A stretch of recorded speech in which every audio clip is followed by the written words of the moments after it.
Hello everybody.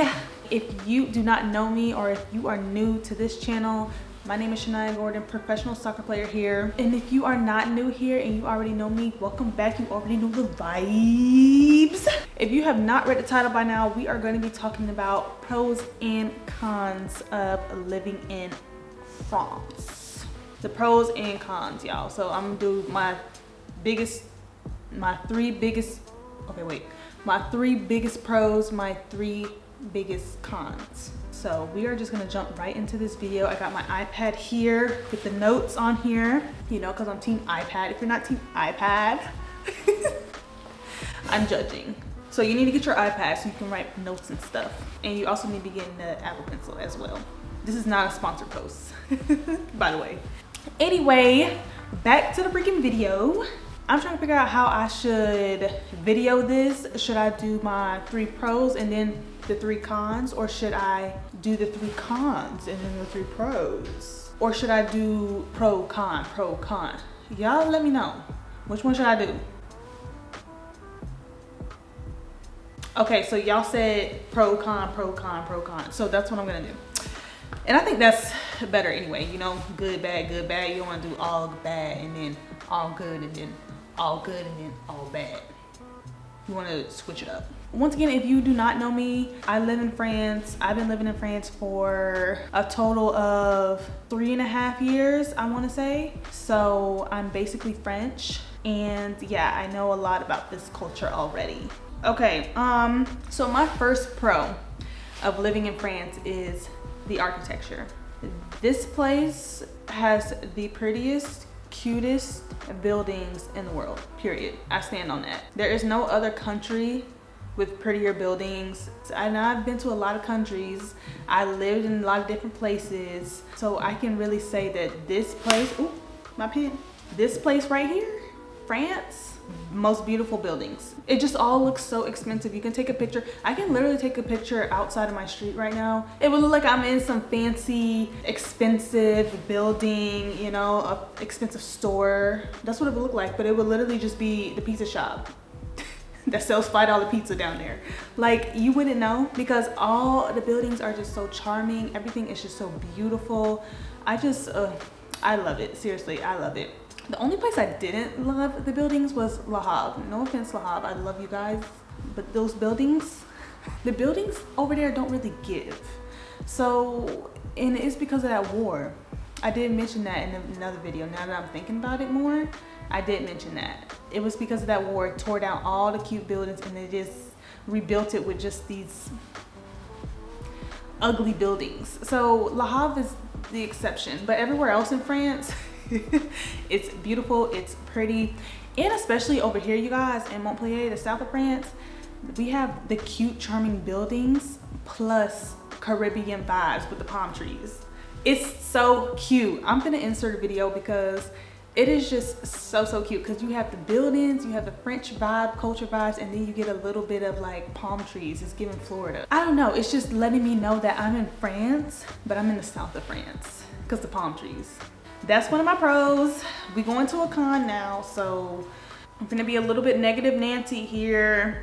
Okay, one of the cons is it's hard to live here if you don't speak French.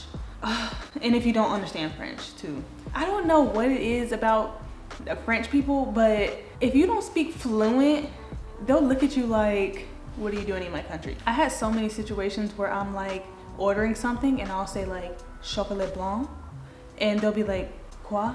And I'll be like, white chocolate. I'll say it in English because apparently they don't know what I'm saying. I'll be like, white chocolate. And then they'd be like, oh, chocolat blanc.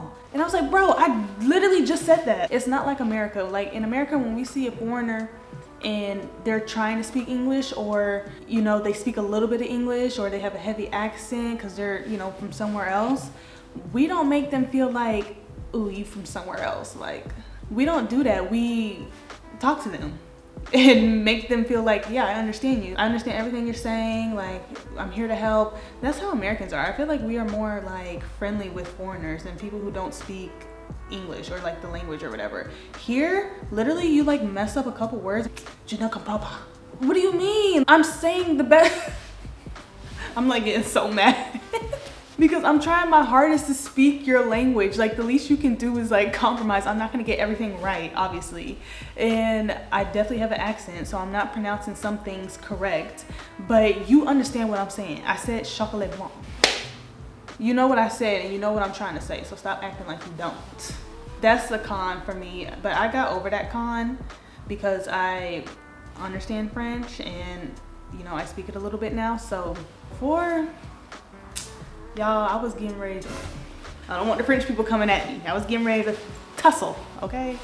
Next, we are going back to positive vibes for our second pro. Our second pro of living in France is health insurance is cheap. I'm gonna give you guys an example of how cheap this place is. Last week, I had a dentist appointment, so I got my teeth cleaned and stuff. The bill, I want you to guess what the bill was. Let's do a little quiz. How about we do a little quiz? How much do y'all think it costs to clean my teeth, top and bottom? I'm gonna give you guys 5 seconds. Okay, 5 seconds is up. It cost me $50. $50 top and bottom. Mind you, I have health insurance, so I get reimbursed that money back. So I paid $50 up front and they're reimbursing me. They will reimburse me my $50. So basically my teeth cleaning was free.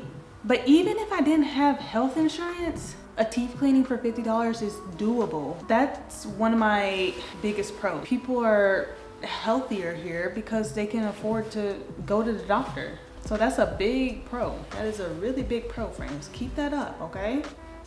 Keep that up. Don't raise y'all prices. Okay, we're going to a con, y'all. We're going to a con. Okay, this con. Oh, this con. They need to fix this. Okay, the grocery stores. France is trash. Like, the cereal aisles. The cereal aisles is not giving. You know, they don't even have seasonings. All the seasons. They don't even have garlic powder here, y'all. I don't know. Like, the frozen pizza aisle is giving garbage. In America, we have those frozen pizzas and they're bomb. What they have?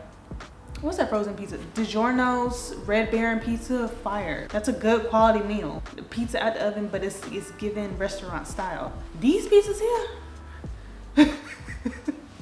And like I said, the cereal aisle is not like it is in America. It's just cornflakes, Cookie Crisp, and Crispy K. Y'all know Crispy K's? The granny cereal? Like, come on now. Be for real. But it's definitely a cultural thing because I'm used to the grocery stores in America. Obviously, I'm used to having taco seasonings that you can buy. They don't even have taco seasoning here. What? I had to make my own tacos. I had to figure out how to make my own taco seasoning. I had to figure out, what else I had to figure out? They don't even have taco sauce. They don't even have taco sauce here. I made my taco sauce from scratch, y'all. I know how to make taco sauce from scratch. They don't have no taco stuff here. I don't know what that's about. I do not know what that is about. As I was saying, it's definitely a cultural thing because here, I think they're used to making everything from scratch.